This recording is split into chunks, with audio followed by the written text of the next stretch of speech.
America के आधे से अधिक हिस्से में इस समय दशक की सबसे भीषण सर्दी तूफान ने दस्तक दे दी है, जिससे बर्फबारी, ओलावृष्टि, जमाने वाली बारिश और रिकॉर्ड तोड़ ठंड ने जनजीवन को बुरी तरह प्रभावित किया है। मौसम विभाग ने चेतावनी दी है कि अगर तूफान कई राज्यों में तबाही मचा सकता है और इसका असर किसी बड़े तूफान या चक्रवात से कम नहीं होगा। अमेरिका में आए इस तूफान का नाम फर्न रखा गया है। ये कनाडा से आती ठंडी हवा का असर है, जो मिडवेस्ट, साउथ और पूर्वोत्तर तक फैल गया है। अल्बामा से न्यूयॉर्क तक 15 राज्य इमरजेंसी में हैं। 21 करोड़ लोग प्रभावित, यानी अमेरिका की आधी आबादी। -41 डिग्री विंड चिल कई जगहों पर दर्ज। अटलांटा में भी -12 तक गिर सकती है।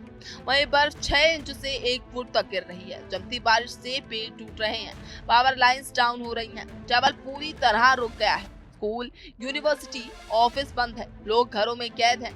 वहीं फीमा ने पहले से तैयारी की है, लेकिन स्थिति बेहद गंभीर बनी हुई है। इस भीषण मौसम का सीधा असर परिवहन सेवाओं पर पड़ रहा है। फ्लाइट ट्रैकिंग वेबसाइट फ्लाइट टू वेयर मुताबिक अब तक 1800 से ज्यादा उड़ानें रद्द की जा चुकी हैं और हजारों उड़ानों में देरी हुई है। डलास, शिकागो, अटलांटा के एयरपोर्ट सबसे ज्यादा प्रभावित हैं। एफएए ने कई एयरपोर्ट्स पर अस्थायी रोक लगाई है। डेल्टा, यूनाइटेड जैसी एयरलाइंस ने यात्रियों को अलर्ट किया है। एफएए ने कई एयरपोर्ट्स पर अस्थायी रोक लगाई है। डेल्टा, यूनाइटेड जैसी एयरलाइंस ने यात्रियों को अलर्ट होने के साथ साथ ये भी बताया है कि सड़कों पर फिसलन इतनी है कि एक्सीडेंट बढ़ जाते हैं। लुइसियाना में मर्डी ग्रास परेड रद्द की गई। टेक्सास में फिर से ग्रिड फेलियर का डर है, क्योंकि 2021 में लाखों बिना हीटिंग के रहे थे। यूटिलिटीज ने एक्स्ट्रा क्रू लगाए हैं। लोग पानी, खाना, कंबल जमा कर रहे हैं। ठंड कई दिनों तक रहेगी। पूर्वोत्तर में बोस्टन, न्यूयॉर्क तक भारी बर्फ की चेतावनी है। फीमा ने 30 सर्च एंड रेस्क्यू टीम्स तैयार रखी हैं। 70 लाख फूड पैकेट्स, 6 लाख कंबल और 300 जनरेटर स्टॉक में हैं। गवर्नरों ने लोगों से घरों में रहने की अपील की है। अनावश्यक बाहर ना निकले। हीटिंग वाले घरों में भी खतरा है, क्योंकि पावर आउटेज हो सकता है।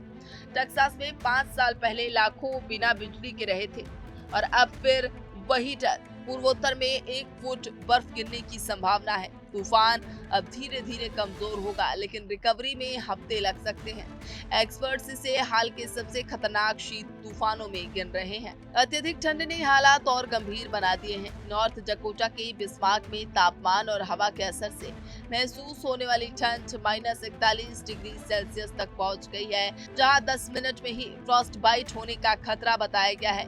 कनाडा से आई इस ठंडी हवा के प्रवाह ने पूरे मिडवेस्ट को अपनी चपेट में ले लिया है।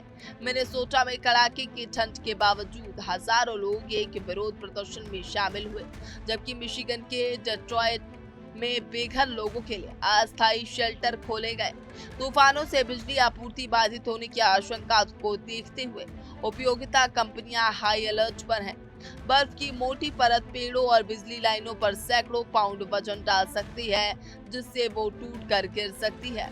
वहीं टेक्सास से वर्जीनिया तक कम से कम 11 राज्यों में अधिकांश घर बिजली से गर्म किए जाते हैं और ऐसे में लंबे समय तक बिजली गुल होने का खतरा लोगों की जान पर भारी पड़ सकता है। अमेरिका में एक भीषण विंटर स्टॉर्म ने भारी तबाही मचा दी है। मौसम विभाग ने 15 राज्यों में इमरजेंसी घोषित की है और 21 करोड़ लोगों के लिए चेतावनी जारी की गई है। इस तूफान के चलते 1800 से अधिक उड़ानें रद्द हो चुकी है और सड़क यातायात भी प्रभावित हुआ है।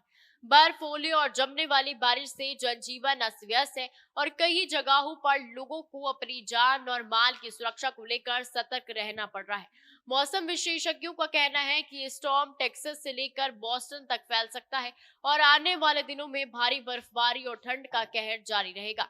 स्थानीय प्रशासन ने नागरिकों से अनावश्यक यात्रा न करने और सतर्क रहने की अपील की है। अमेरिका के विभिन्न हिस्सों में राहत और बचाव की टीमें सक्रिय हैं और लगातार स्थिति पर नजर रखी जा रही है।